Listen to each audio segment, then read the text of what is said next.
शिर्डीचं साई मंदिर पाईप बॉम्बने उडवणे धमकी देणारा मेल साई संस्थानला प्राप्त झाल्यानंतर साईबाबा संस्थानसह पोलीस यंत्रणा सतर्क झाली। आज रविवार आहे आणि रविवारमुळे शिर्डीत भक्तांची सुद्धा गर्दी आहे। आपल्याकडे बरोबर आता काही राज्यातून आलेले भक्त आहे, आपण त्यांना विचारणार आहोत। धमकीचा मेल आलाय बॉम्बने साई मंदिर उडवण्याचं, कसं पाहता या धमकीकडे, काय वाटतं साई भक्त म्हणून? ये र्यूमर है तो बेसिकली कुछ होगा नहीं है, वो बस अटेंशन गेन करने के लिए जो अभी कश्मीर में हुआ है, जम्मू में हुआ, बस वही थोड़ा हाईलाइट कर रहे टॉपिक, कुछ नहीं, नॉर्मल होगा सब। तुम्हाला काय वाटतंय ज्या पद्धतीनं मेल आलाय, साई भक्त म्हणून भीती वाटते कुठे? कालच मला सोशल मीडियाच्या माध्यमातून ही माहिती मिळाली, पण असं काही होणार नाही। पहलगामचा मुद्दा आहे तो वेगळा आहे, साईबाबांच्या सर्वांना आशीर्वाद आहे, असं काही होणार नाही। सुरक्षा वगैरे सर्व व्यवस्थित आहे।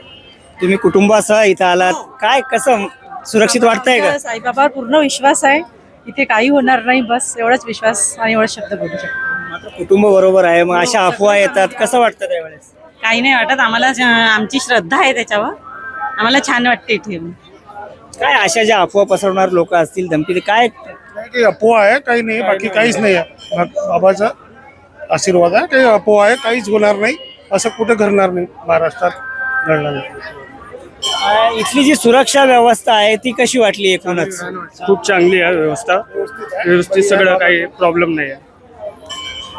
नमस्कार, आज साईंच्या चरणी इथे आम्ही दर्शनास आलो आहोत आणि ही इथं जी व्यवस्था पाहून आम्ही फार खुश झालो आहोत। सर्व भक्तांची ठापटीप आणि दर्शनाची पद्धत ही फार छान सुरेख अशी वाटलेली आहेत। सर्व भक्तांना या साईचा लाभ, साईच्या दर्शनाचा लाभ मिळत आहे। आम्ही फार फार ऋणी आहोत। निश्चितच जर पाहिलं तर जे काही हा धमकीचा मेल आलाय त्याची कुठलीही भीती साई भक्तांच्या मनात नाही, ही अफवा आहे असं या साई भक्तांचं म्हणणं आहे। त्यामुळे आता पोलीस तपासात हा धमकी देणारा कोण आहे हे लवकरच स्पष्ट होईल। नितीन ओझा, एबीपी माझा, शिर्डी।